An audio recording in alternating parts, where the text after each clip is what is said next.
בית היוצר של האחים בלום. בדיוק לפני 35 שנה ישראל טביב, שיושב כאן לידי, צנחן בצה"ל, צנח נר. נר זה המושג הצבאי של מי שהמצנח שלו לא בדיוק נפתח מעליו, אבל הנר שלך היה, מה זה נס?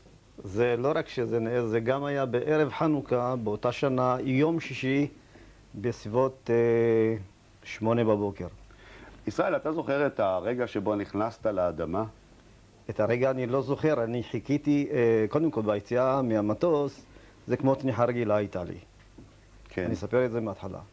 תניחה רגילה, יציאה רגילה, שק רגל יש לי על הרגל, שאני אמור לשחרר את השק רגל ולנחות נחיתה רגילה. אני יודע שבכל צניחה, עם כל הוותק שהיה לי, בצניחות קרוב ל-40 צניחות היה לי, והייתי בקורס מדריכי צניחה, וזה לאחר שהשתחררתי באוגוסט 60, נקראתי לחתום קבע בקורס מדריכי צניחה, באותו קורס, שהייתי אמור לעשות גם צניחות חופשיות. חתמתי קבע, אני ועוד איזה 4 חבר'ה שהיו איתי, ועם חבר'ה מסדיר, שאני לא הכרתי אותם בכלל. ואת כל המהלך של הצניחה הזו, זה התחיל עם היציאה מהמטוס, שחרור שק הרגל, אני יודע שבכל צניחה יש 2-3 פיתולים, שאת זה עזבתי, וזו הייתה הטעות שלי. ששחררת את שק הרגל קודם... עכשיו, אני התעכבתי כמה שניות גורליות בשחרור שק הרגל, כי רצועת הפילים נתפסה לי. אתה יודע שלא כל הצופים שלנו בקיאים בפרטים הטכניים, אז תרשה לי... אז מי שצנחן יודע את זה. כן, כמה צנחנים היום. היום הצנחנים נוסעים בהליקופטרים ממוזגים ממקום למקום, לא שהם לא עושים פעולות טובות. אז אני רוצה לפשט את הדבר. יש מצנח, כמו שאומרים, שנפתח אוטומטי. אז קפצו מנורדים, היום... גם נורדים, גם... אז זה היה מנורד, נכון? מנורד. עכשיו אתה מרגיש את הבום, המצנח יעני יוצא מהתרמיל, אבל לא נפרץ. ואתה רואה את הארץ, תן לי לפשט את זה, אתה רואה את הארץ, את האדמה מתקרבת, ואז עשית טעות לשחרר את שק הרגל שבו יש ציוד צבאי, במקום לפתוח מהר את המצנח הרזרבי. לא, אני אתקן אותך. אני לא הסתכלתי למטה, אני הסתכלתי ישר לשק רגל ולשחרר, כי אני ידעתי שעם שק רגל אסור לי לנחות, כי אני שובר רגליים בטוח. כשהמצנח לא נפתח בכלל. אני לא ידעתי את זה. אבל אתה נופל מהר. לא ידעתי.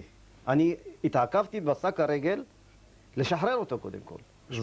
זו הייתה בעיה. סליחה על היוהרה, אני צנחתי פעם צניחה חופשית, אני מרגיש את ההבדל בין נפילה חופשית לבין מצנח פתוח. אתה הרגשת שאתה נופל חופשי, לא? לא. למה? אז אני אומר לך, ברגע שהרגשתי את הבלימה של הפתיחה של הראשי, ישר התעסקתי עם השק רגל. אבל הראשי לא נפרץ. אז אני אומר לך, לא הרגשתי, זו הייתה הבעיה.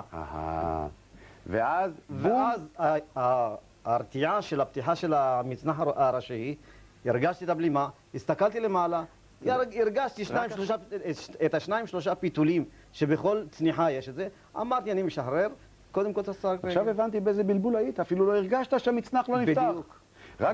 רק בבית החולים הסבירו לך. לא, שמעתי את קצין הקרקע צועק, פתח רזרבי, לא שם, לא כלום, פתח רזרבי, אחרי ששחררתי את השק רגל, אני תופס את המצנח הרזרבי, מסתכל עוד לצדדים. לראות אם הוא לאחד אחר, כי אני שמעתי פתח רזרבי. ובמהירות אני בינתיים מגיע לקרקע. ואני שומע איקון לנחיתה. קודם כל, כשהסתכלתי שאין אף אחד, כי אני הייתי בין האחרונים במטוס. עברתי את כולם בלי להרגיש. עכשיו, אני בא לי, כשהוא אומר לי פתח רזרבי, ואני מסתכל לצדדים ולא רואה אף אחד, אני בא להסתכל עוד הפעם למעלה. ברגע שבאתי להסתכל למעלה, לא יכולתי לראות שום דבר, כי הפיתולים עם 4 הרצועות של מיטבי המצנח היו מסובבים עד למעלה, והייתי עם כובע פלדה, שברגע שלא יכולתי לראות את המצנח, ידעתי שאצלי משהו לא בסדר. כמה זמן? כי אני יודע, בזמן הזה של הנפילה הזו, הייתי צריך להרים את הראש, והראש נכנס בין הרצועות, ואז אני יכול לראות את המצנח. ישראל, היית שם בגבס חודשים ארוכים, מצוואר עד אינסוף, כן. עד להודעה חדשה. להורים שלך לא הודעת. לא, בשבועיים הראשונים אמרתי שלא יודעו להם. מתוך הגבס? מתוך המיטת קרש? מיטת קרש הייתי חודש ימים, בלי גבס. הייתי בניתוח כי הכל אצלי קצת התפרפר בפנים. עשו לי ניתוח, סידרו מה שהיה צריך לסדר. כי כשנפלתי, ככה החבר'ה מספרים למטה, כן. התחלתי לירוק דם וחשבו שאני גמור. אז אספו אותי איך שאני מקופל. התברר לי שזה המזל שמרסל, שהיה בשטח הצניחה, כשהוא ראה את הצניחה, זה היה קרוב לבסיס. דרך אגב, זה היה מעבר לבסיס, בתל אביב, אפשר להגיד. כן, מותר לומר, כן, היום כבר די. פעם זה היה אי שם. כן. והוא היה בדיוק במסדר של הבנות. והבנות ראו את המצנח כשהוא לא נפתח בספיד, והוא היה אצלהם במסדר. והם צעקו לו מרסה, תסתכל. הוא ישר עזב אותם ואמר לנהג שלו, אחד בשם דמרי. דיברנו איתו, כן, הוא סיפר את כל הסיפור. הוא אמר שייסע איתו לשטח צניחה מיד. ישראל. כן. מה קרה כשההורים שלך הגיעו שבועיים אחרי העניין? קודם כל הם באו לבקר אותי, ואמרתי להם שיגידו שהתקררתי. שכן. נוזלת. אז הוא כן. הם באו, הם רואים אותי עם צינורות פה, קשור למיטת קרש.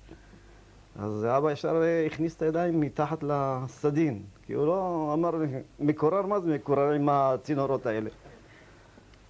הוא הכניס את הידיים, ואז אני הרגשתי שהוא נוגע בי, ואמרתי לו, אבא, אתה מכאיב לי. אז הוא אומר, אם כך, אם אני מכאיב לך ואתה מרגיש את הרגליים, זה בסדר. עכשיו, מה קרה? תספר לי. אתה כבר שבועיים פה, אני מבין, אז סיפרתי לו בדיוק מה שהיה. אז בשבילו הוא התחיל להוריד דמעות, וגם אני קצת ככה מהתרגשות, וסיפרתי את כל מהלך הצניחה מה שהיה לי. המדהים הוא שהנס הוא לא כל כך גדול, הוא ענק, משום ש7 שנים אחרי זה, בגלל טעות, מישהו קרא לך לחידוש צניחה במילואים. יש לי פה צילום קטן שלך, אם נצליח לקרב, מאוד קשה צילום מהימים ההם, אתה, זה היה בדצמבר 61. זה היה דצמבר 61. ובדצמבר 68... לא, זה היה ב-11/11/68. יש לי את ה... דצמבר בכלל זה חודש מאוד גורלי לגביך. כן, וגם בלידה שלי.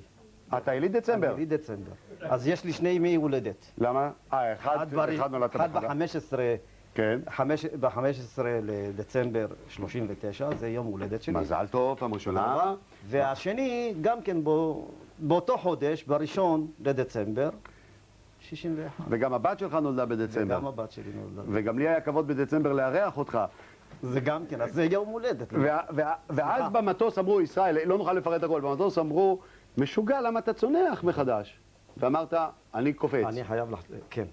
פחדת? עכשיו, רגע, סליחה. לא, רגע, סליחה. שקפצת במטוס, לאחר שפעם התרסקת נר, פחדת? מה נפתח לך קודם? אני אגיד לך את האמת, אם הייתי מפחד, לא הייתי הולך לזה. אבל פשוט, יש פחד איזשהו, אבל אתה מתגבר עליו. אבל אמרתי, אני מראה כעת למצנח, שיעז לא להיפתח. כן. נפתח לך הלב שראית. עכשיו, לא רק זה, אני רוצה לציין עוד דבר, אני לא יודע אם אני אמרתי לכם, כן. לפני כן. הצניחה הזו של הנר הייתה בערב... אמרת. ערב חנוכה, אכן אמרת. יום שישי, אכן אמרת. נר ראשון של חנוכה. אכן אמרת, הכל אמרת. כמה פעמים צנחת מאז? פעם אחת? פעם אחת. יש לי חברים במועדון צניחה, אם אני מארגן לך צניחה, אתה קופץ היום? למה לא? וואלה, זאת מורשת הקרב של הצנחנים. ישראל טביב. אומרים, פעם צנחן, תמיד צנחן. פעם נר, לא יותר נר. לא, לא, ישראל טביב, כל הכבוד.